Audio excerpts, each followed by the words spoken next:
Polar Knight. We have the blue Protoss from Team Esports Club Visualize. He's FeaR. Against his red opponent from Team mYi Insanity, he's JayPower, both players, fighting to stay in the tournament. Yep, JayPower versus FeaR, and like you said, the loser of this game, sorry, I should say match, the loser of this match will be the first, unfortunately, to drop out of this year's DSCL Open. Yeah, that's very sad, I guess. It is, definitely. Well, yeah, you kind of know what it's like. Not everyone can advance. There was a certain phrase came up in the back of my mind, but I lost it. I was kind of trying to think of something too, but nothing came up. This is a PvP, a matchup that has gotten a lot of criticism over the past few months, I would say. People complaining, basically as usual, that is coin flippy or not one-sided, but how do you call this? Stardust apparently up 1-0. Sorry, I was gonna say that these games, the PvP, can get a matchup that doesn't have a lot of variety. That's basically what I wanted to say. But what are your thoughts about that, Jeroen? Well, the thing is that at higher levels, there's two sides to this coin. Like sometimes you could say, okay, there's not a lot of variety because the builds that are used are very typical. It's usually either Stargate, Robo, Blink, or sometimes DTs. Like it used to be pretty popular to go into 2-gate expand and then go into whatever strategy you felt like was necessary. But yeah, you had that which was kind of rock paper scissor itch. Then we had the Mothership Core, which leveled out things. You know, it really weakened one base all-ins. But then when you get to the top tier, suddenly cheese becomes so much more common. Like proxy 2 gates, cannon rushes. I'm not sure if any of you watched the IEM finals from Katowice, but that was just cheese almost every single game. That was a best of 7 in less than an hour, right? Yeah. So that was something a lot of people that were a bit disappointed over that. Mm-hmm. So those are the two perhaps slightly negative sides to it. PvP has its rough edges, but that's because it's rather cutthroat. Yeah. Actually, we saw, as a response to this, we saw JayPower actually moving one of his probes to the side of his base earlier and then going back. This was of course to check for proxies, to see if his opponent maybe was building a base inside of his base, which is something you need to know about, otherwise you might lose to it. Yeah, well, one of the critical things about PvP is of course scouting. With your opponent having the option of doing a lot of very lethal all-ins that are very deadly if they are not scouted, then yeah, you should scout appropriately. And now JayPower has done so. He scouted his opponent's base, and the same goes for FeaR. JayPower throwing his third pylon in the back of his base.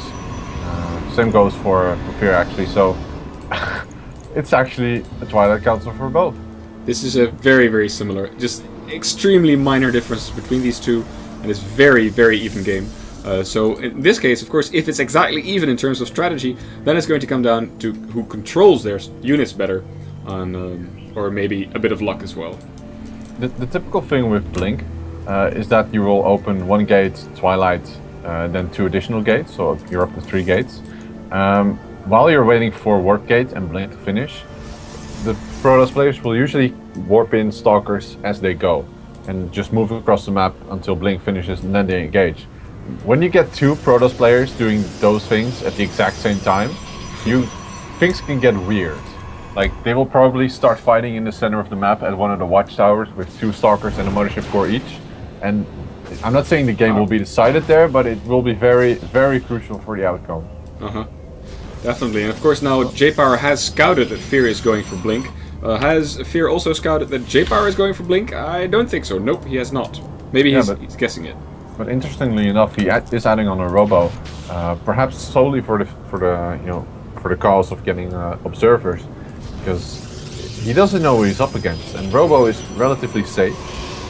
Blink will usually cover Stargate openings, and Robo will prevent you from just straight up dying to DTs later on in the game. And of course, against Stalkers you can go Immortals. Yes, their Immortals are quite good against Stalkers, even with Blink. So we have similar builds, similar timings, and the question is really who will be moving out first. Well, FeaR and JayPower are both getting a proxy pylon up on each other side of the map. And JayPower just keeping his Mothership Core near as natural, making it a bit vulnerable to a potential pick-off. Yeah, it's really up to either player. Like they don't know they're doing the exact same build. That's making it so funny. Like they're keeping stalkers in their own mineral lines because there might be an oracle coming in. Uh-huh. So yeah. Yeah. So yeah, like you said, information is very important. Say one of the players knew what the other was doing, that would give him such a big advantage, because he wouldn't have had to prepare for all these different strategies that might be coming in. He knows exactly what he's up against, and then of course he can act accordingly. But now, yeah, we see them both putting lots of stalkers near their mineral lines, and that's actually kind of funny. You're right. Yeah, this is really funny. JayPower is the first one to move a probe into his opponent's base, and he spots like, oh, okay, so he's kind of doing the same thing as I am. And he will promptly respond by making Immortals, because Immortals are really good against Stalkers. Yep. Keep in mind, though, that the Stalker count for JayPower is technically somewhat lower, but that's because he made a sentry. Yep. I'm wondering to see if... I'm curious to see if FeaR is going to make Immortals as well. Or is he going to make a different choice? Maybe go for more Stalkers, or... They're both going to expand. Both going to expand. That's the only correct decision here, because when you scout that you're completely equal on army, trying to get ahead in army is very difficult. Oh, where's the expansion from JayPower? It's pretty strange. Not sure. So FeaR was scouting for it, but then his probe got taken out. So FeaR now does not know whether JayPower is actually expanding. So, and you know, it used to be like a truism in PvP that whoever expands first dies first. I'm not sure if that still holds. Do you know about that? Well, not since the Mothership Core, really. It's very viable to expand quickly as long as your opponent isn't going too all-in off of one base. We see the Immortal count is actually way up for JayPower, and same goes for supply in general, so he's in a pretty solid position here. I feel getting in this Zealot just a scout, and he will spot how far his opponent is with the Nexus. The question is, will he respond by trying to get ahead economically, or will he try to use his tech advantage with the Immortals and just try to kill his opponent? And the fact that he's moving out says a lot. Yep, it suggests the latter. I wonder what this will do. Of course, realizing that the Nexus from his opponent was earlier than his own Nexus, he can guess that his opponent had been spending minerals into units for a less long time. God damn it! I'm sorry, my English is terrible. He hasn't been spending money on units for as long as JayPower had. So JayPower might have more units, and he's going to test that hypothesis right now by attacking his opponent. Here we go. FeaR does get his units down the ramp, which is absolutely critical.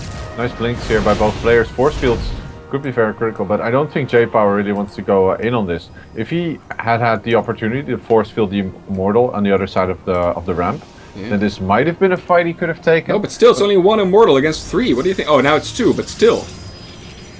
Yeah, that's kind of the crux of it. Like, the Photon Overcharge adds a lot of DPS to the defender. Is it? It's like a Stim Marine, right?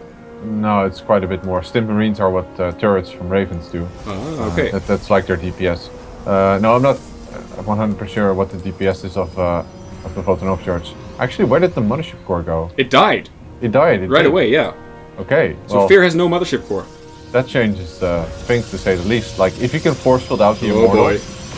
Well, that's actually really good force field by FeaR, and definitely. JayPower should be forced here to disengage, loses some of his Zealots quite... Oh, nice force field, it picks off a Stalker. True. But still, the fact that he has more Immortals, like you mentioned, plays a big role here. He also has force fields where his opponent does not yet. Yep. And he left, and one of the force fields gets force fielded out and will now be focused on rather quickly by these Stalkers, but the same happens for JayPower, and he's only on down to 1.5 Immortal. 1.5. Alright, so probes coming out to defend. Blink forward, focus down on the nice Immortal. time warp. Gets the second one, he will have to move this out, but will he reach? No, the micro from FeaR isn't actually good enough, and he loses so many units here, and the one Immortal for JayPower still lives. Nice blink forward under the other one, and GG. JayPower actually takes game.